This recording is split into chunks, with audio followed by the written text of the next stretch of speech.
which sounds so unsexy, but trust me, the liver is a really, really sexy organ. Hello, everyone. Welcome to our WellYES Feel Good podcast. Today, we're talking everything you need to know about the liver, which sounds so unsexy, but trust me, the liver is a really, really sexy organ. And as always, I'm here with Sarah Greenfield, an RD and wellness guru with well over a decade of experience, knowing everything about gut health, women's health, but also she's a young mom. So she's really passionate about like wellness today and wellness tomorrow. Welcome, Sarah. It's always a pleasure to have you here. And Yes, I'm thank really you. excited to talk about detoxing because I remember when we started on this journey, when was it, like 15 years ago, 12 years ago, and you and I worked, I remember within the RD world, it was literally the most controversial word to use, detoxing. It was literally, whenever I mentioned the word detoxing, the light fuses would blow off basically. I could feel the earthquake. I could feel it was just like, and the reason being that obviously detoxing is something that our bodies do naturally, right? And then what I always said to everyone who was, having literally a bit of a hissy fit, as they say, right? That we're approaching it from a different angle. We're really approaching it like from an angle that supports your body's natural detoxification processes. And one of those key organs in the body that really plays a pivotal role here is the liver, which is what we're going to talk about today. So everything you want to know about detoxing and the liver is going to be our focus. But before we go there, how are things on the East Coast? All good? They're great. It's summertime, Is it? almost. I'm delighted to hear it. And yeah, any travel plans coming up for you? Yes, I have a big trip. I'm going to Paris for my 40th birthday. Oh my God, that's so nice. I love Yes, Paris. I'm so excited. I've never been. I've been so many other places, but for some reason, never France and never Paris. I lived there for about 3 years and then in Paris and then 1 year outside of Paris. I think you will love it. It's just beautiful and it's an incredible place. So I'm have so excited. You'll have to give me your tips and recs for where to go. yeah, I haven't been there for some time now, but I have tons of friends who still live there and who are French. And like, you tell me what you would like to, see and I eat. would like to eat. Okay, you tell me. Period. Full You stop. tell, okay, okay. Let's put you like let's get a little itinerary for you, like a culinary Amazing. itinerary. So I can help with that for sure. I'm excited to do that. When are you off? Um, the 20th. Amazing. Well, Yeah. safe travels. And Thank you. send pics. But back to detoxing. So that's the topic of the day. And I mean, look, detoxing is everywhere. And before we dive into the actual, biological functions of our liver and how we detox naturally and all that kind of stuff, let's talk about a few TikTok trends in the world of detoxing. And one which really caught my attention was a digital detox. And I think it's really interesting how influencers are promoting time off their phones, time off camera to really reconnect with the real world. So no phones, be with the people around you and all this. I'm a huge fan of this trend, I must say, because it is so easy to get. And of course, we all, use social media and it's a great way to communicate and learn, etc.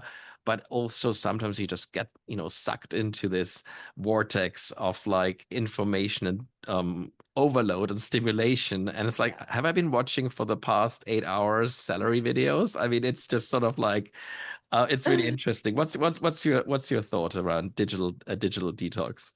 I mean, that is a big well, yes. I think it's so easy to kind of lose ourselves in the digital space. And especially in the health world, there's so much information. And if we're already feeling like overwhelmed and overloaded with information and then we're scrolling and scrolling, it's too much for our nervous system. I think having a break from it is really important for a reset. It's really important for our health to just kind of get back into our own bodies and be like, oh yeah, I exist in a body, because we can totally go elsewhere when we're scrolling.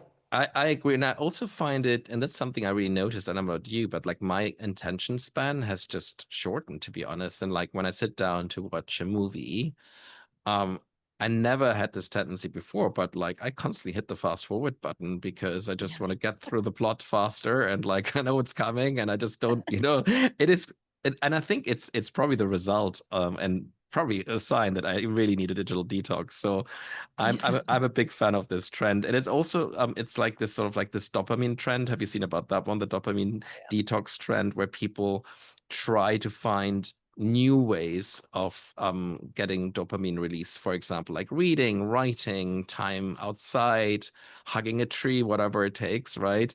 I love Um, that. I think that's a great one as well. And it's the opposite of like, just not getting any stimulation, but it's probably getting the right kind of stimulation. And I've Yeah. always been a big fan of being in sync with our natural environment, including people we love, beauty Yes. around us, like nature. I love plants and I think they're just so beautiful, and animals. It's just like, nature is just incredible. So getting your dopamine from those real things, I think it's just incredible. So I'm a big fan of that too. And then last but not least, there's another one called the gut shower detox. Have you heard of this one? I have. Do you want to walk me through it or?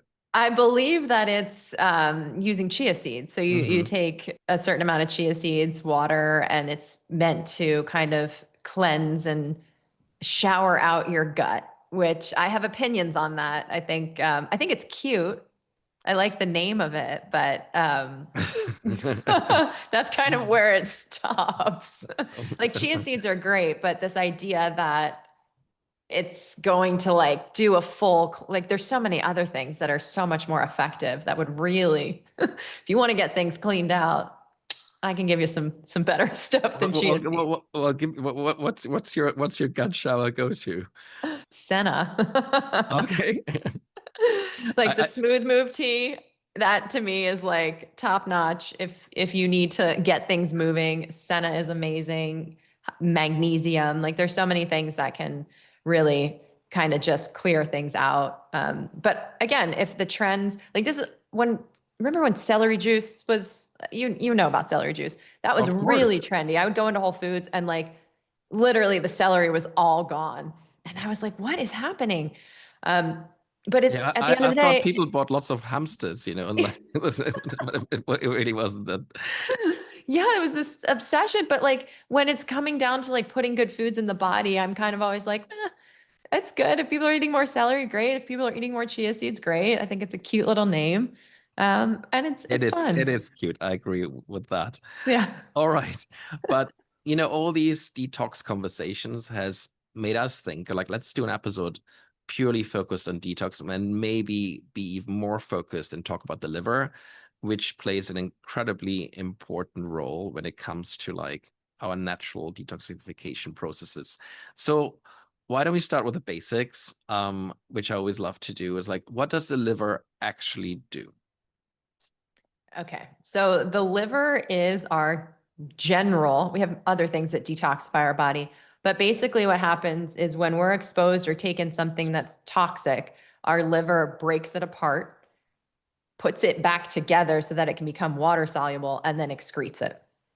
That's Okay. essentially the function of the liver. It's our filter system, Hmm. basically. Yeah. Okay. And it also cleans itself, basically, and like it gets Yes. If it has the right pieces, if it has the right nutrients, it can do these things more effectively.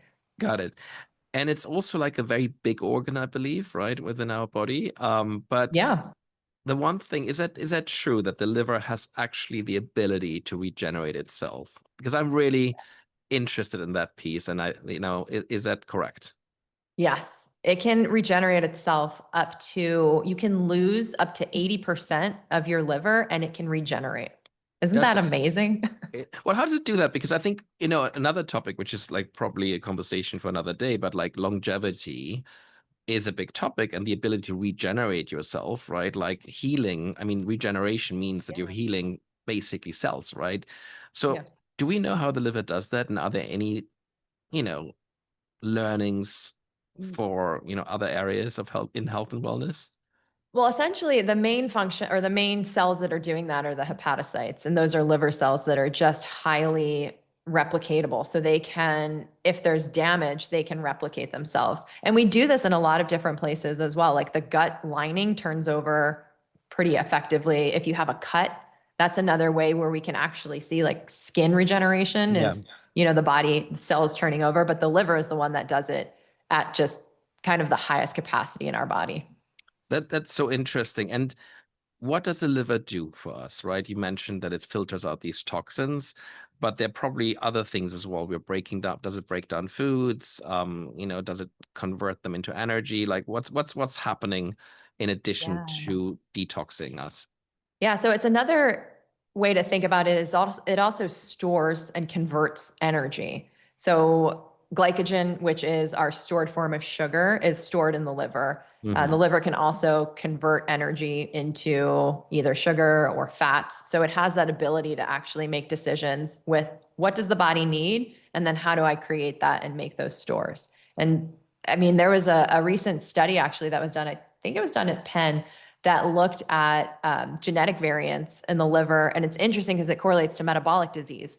So Hmm. this certain gene is actually dictating whether or not something turns into a fat or a sugar. And if there's a variation on there, then you could be more prone to a metabolic issue or, diabetes or something like that because your liver is just not converting it effectively as it could.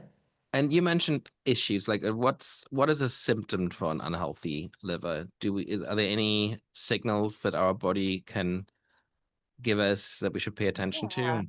I mean, the biggest one, like where you're not going to feel it as directly, like if you get your liver enzymes tested, AST, ALT, that's going to give you the biggest kind of first clue into something's a little bit off. You can feel nausea, you can feel kind of brain fog, fatigue if there's something really wrong. One of the ways that I assess just being in, again, the wellness space and looking at people's ability to detoxify, one way that I see that there's kind of like an overload or a burden of toxins is headaches when you smell things like an air freshener or a candle, or just like cleaning supplies. Like if you kind of are around toxins and you smell them and you get a massive headache, that's another really good way to kind of tap into like something might be a little bit slowed down within the liver.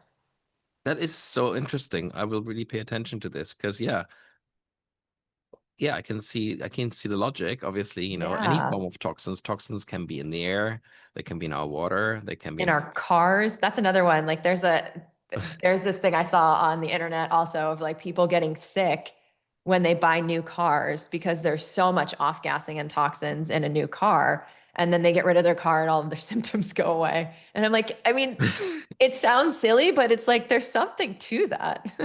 Oh my God, this reminds me of a story. Now I'm going to go completely off topic, but it's really entertaining. That new car smell. I know exactly what you mean, and I love Yes. it. I mean, obviously, you just paid a fortune for something that's worth half its price pretty much after you drove it for It's 5 feet. But it's a good smell. I had this. I'm not even sure I should share this, but like I had this brand new car. I'm not going to name any names, and it still had that lovely new car smell. And then went to lunch with a friend of mine, and something she ate just didn't agree with her, and she said to me, just pull over, please. And I literally pulled over within 1 second. But that 1 second wasn't enough to sort out the situation. And then my car was covered from the inside with you can guess where this is going basically. And that was the end of the new car smell. So yeah, it's like yeah, I'm very fond of it, but I didn't know it was toxic too. But anyway, we're getting completely sidetracked here, and maybe we have to edit this piece out. I don't know, my producer's looking at me here. It's like all right, I mean, let's if it doesn't come back to farts, is it really a good conversation? that I is so true. know. That is so true. All right, but let's go back on a more serious note here.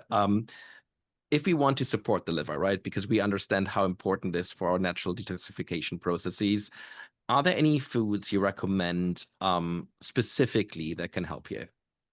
Yeah. So foods, anything that's high, there's a couple of nutrients. Like I always think nutrients and then foods.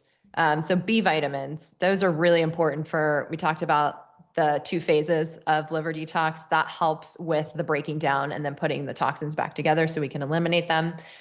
So grains, I mean, a variety, it all comes back to the boring stuff, right? Like Yeah. a variety of vegetables and whole grains and all of the things that have flavonoids. So kind of just like general healthy eating falls into place here. There's also foods that are high in sulforaphanes, which are Mhm. really important for detox as well. So things like cruciferous vegetables, broccoli sprouts, watercress, those are really, really good for overall liver health because they just support that. It's phase two liver detox, but they support that elimination of toxins. So anytime you can incorporate those foods, it's beneficial. So there is some connection between a detox and a green juice, pretty much, or at least if you keep Yes. Yes. the fibers in basic. Just want to make sure, you know. Absolutely. I Well, detox, that's the thing. It's like, I think detox has gotten a little bit overinflated where it's like, oh, we're going to detoxify and do all these things. And if Yeah. we, say that the body can't do that, that's where the dietitian's heads start to explode, where it's like, no, but detox is like how our bodies function. We're meant to do that, but we can also support it and it can also be slowed down and sluggish. So I think there's a way to talk about it that's very scientific and very accurate when it comes to like, yes, we can, a green juice will support and be beneficial for a detox. So let's talk about science and specific ingredients that you may not find in your diet. Milk thistle is probably the number one ingredient. It's also trending in a lot of searches and on TikTok because it has an active called silymarin. Can you quickly explain to me and to others what milk thistle does and what we should pay attention to if we're considering a milk thistle supplement?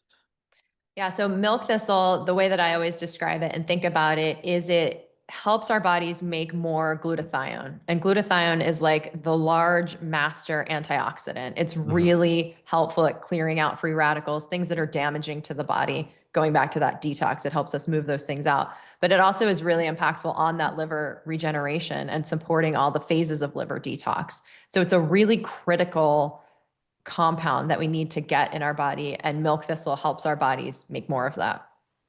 That's interesting. And when it comes to standardization, I think you want to make sure that the milk thistle that if you were interested in a supplement, that it is standardized to a certain amount of silymarin, I believe, right? Which is Yeah. this active antioxidant that truly helps the liver regenerate itself, I believe, right?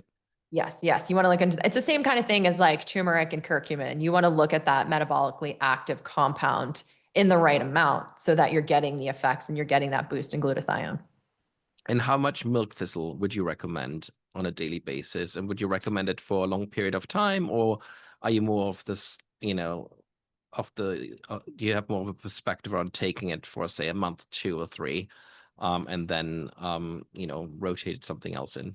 Yeah, I typically, so when I'm looking for a high quality milk thistle product, I look at brands that I know do the research and have high levels of science at their core, at one of their brand pillars. So for me, that's how I decide like what am I going to use, and then I do cycle it because I want to be able to support and boost antioxidants and detox. So if I'm working with someone and we're looking at how do we in the next 3 months really just enhance and nourish and support better detoxification, then we'll use that as a key ingredient in the protocol. And then obviously, there are things that people should avoid. You mentioned you're working with patients. So let's say I'm, trying to improve my liver health. What are the kind of foods and drinks you recommend people to avoid, specifically in regards to liver health?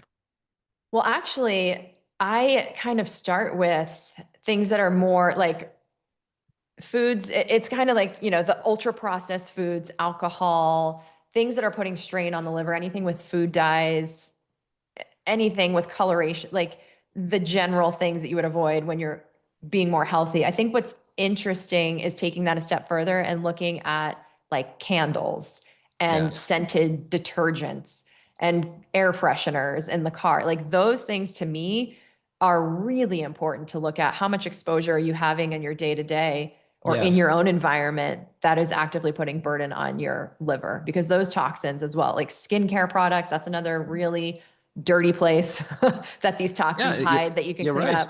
Shampoos, like especially when you're in the shower, right? Like all of your pores are open and you're breathing deeply. And if you have all these really intense scents, it's just like your liver is getting bombarded with that. So I think there's a lot of work and improvement that's kind of easy to make that transition that really, really impacts the liver. I'm literally just went mentally through my day, and it literally was like, nope, nope, not this one, nope, nope, nope, nope, nope. So, well, a few changes to be made here, but Sorry.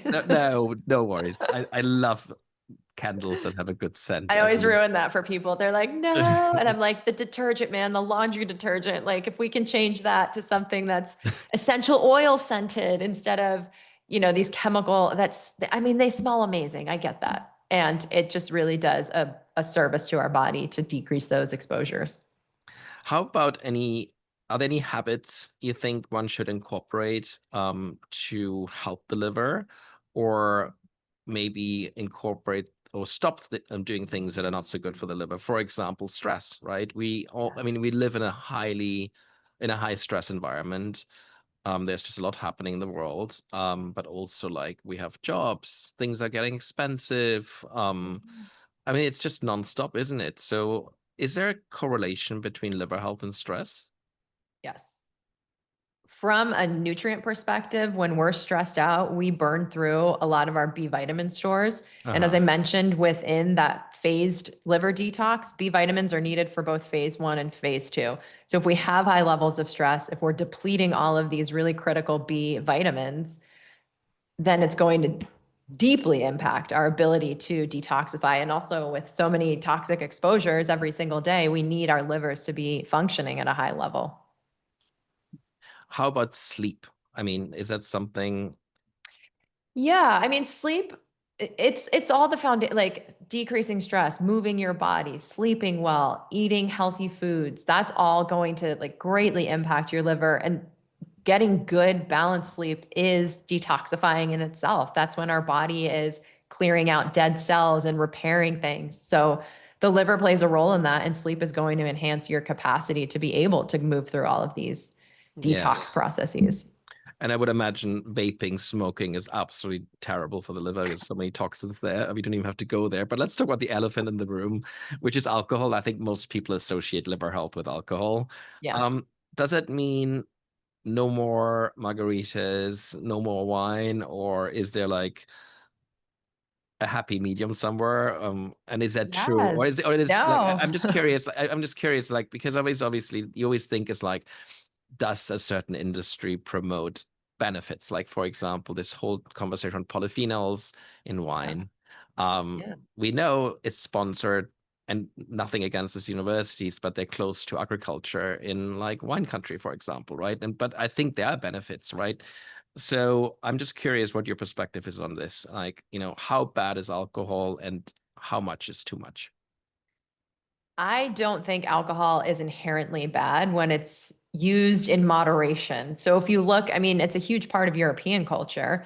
And if you look, studies that I've seen kind of say it's on a J curve, meaning that the more you have, the more kind of negatively impacting your body, or it can negatively impact your body. So it's like a little bit is actually okay and has health benefits because, like you I said, see. there's polyphenols, there's resveratrol, there are I mean, there's just so many different things that can be beneficial when you're sourcing a high quality, not something that's soaked in In wine, chemicals. in wine specifically, right? We're talking. And beer. I mean, Interesting. How about and vodka. I mean, it's all made like if you are drinking a potato-based vodka that is from chemically soaked potatoes, it's going to have an impact.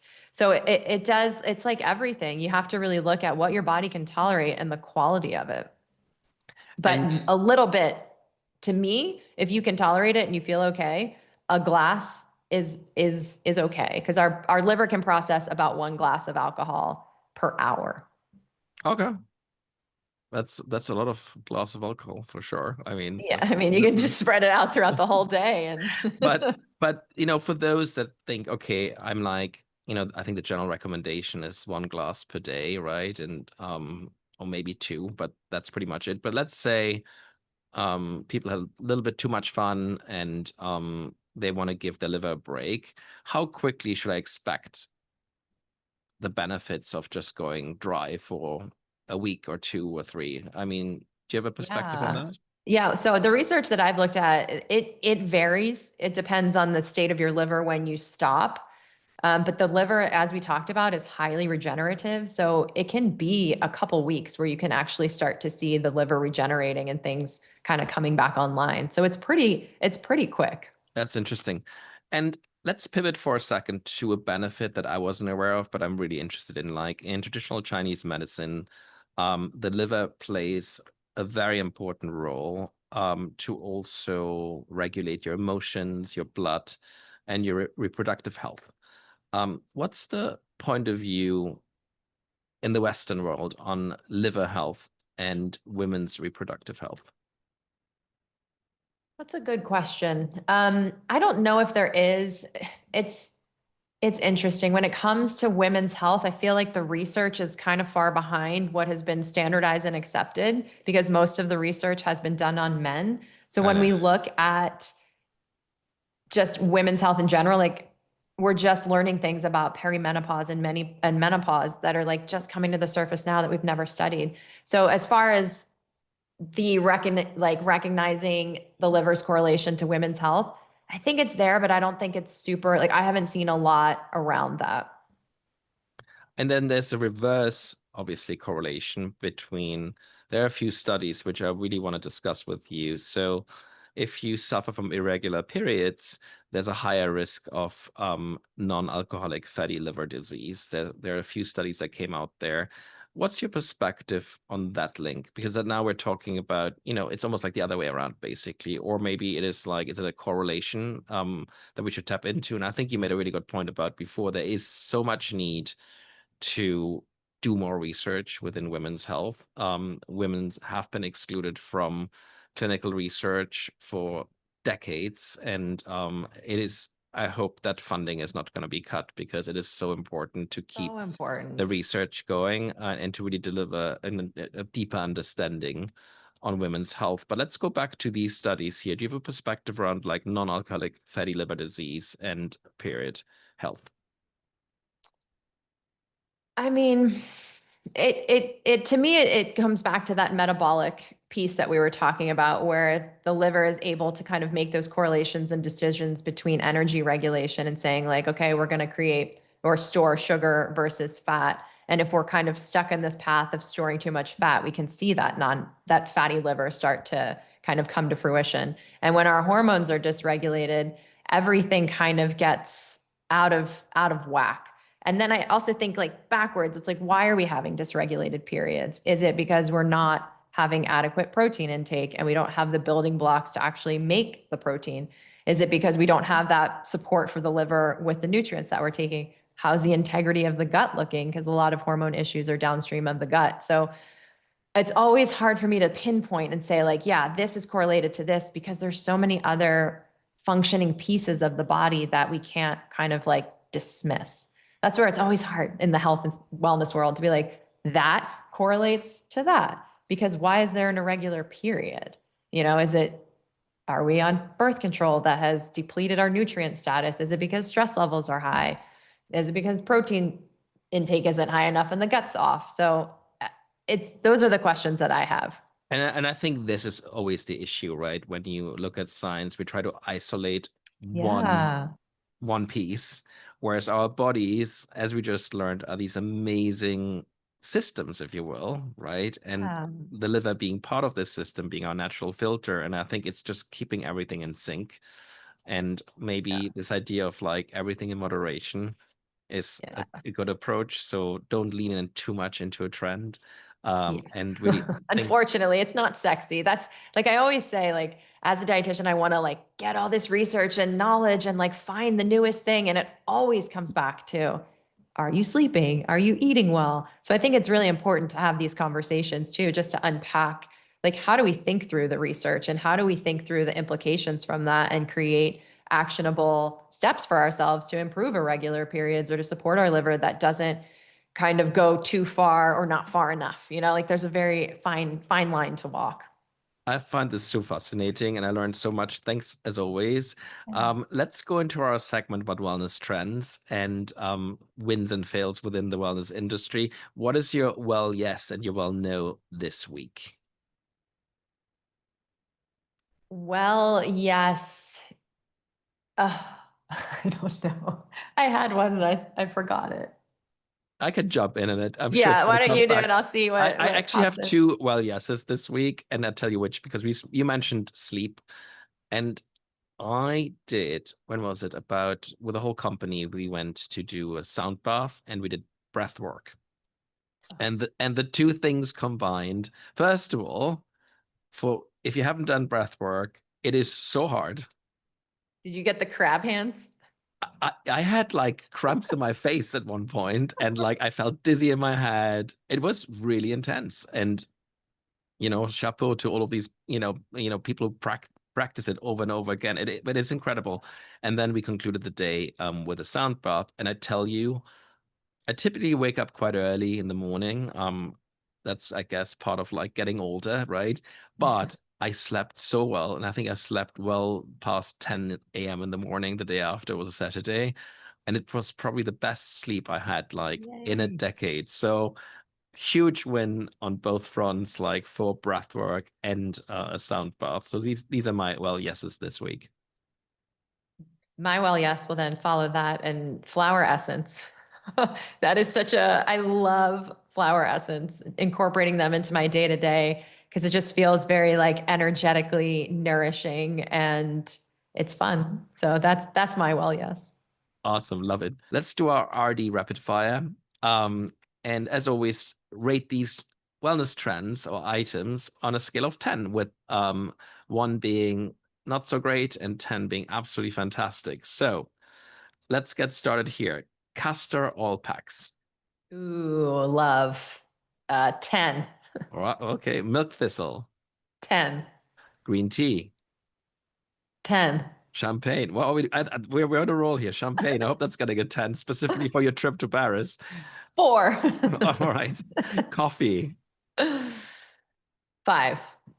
Hum Nutrition's Wingman, which is 10. love it. Electrolytes. 9. Chocolate. 10. Meditation. 10. And UV exposure. 10. All right, awesome, Sarah. This has That's a I lot of think 10s. you've been very generous with these. I think Yes. this is probably like on a combined scale. I think this is the highest rating we ever had. So great tips here. Love it. Thank you as always. Been such a pleasure. Have a super time in France, and I'll send you those tips, those culinary tips for Paris. I think you're gonna have a wonderful time. But I learned so much about the liver today. I really appreciate it. And if for those of you listening to this, give us a like, give us a follow. We really appreciate it. And of course, if you have any questions, just drop them in the comment section below. We are happy to answer them. That concludes today's episode. And a massive thanks to our producer, Brooke, and Fatima, who's helping us with the on the technical side. Sarah, it's good to see you, and I You as see you very well. soon. Bye. Bye.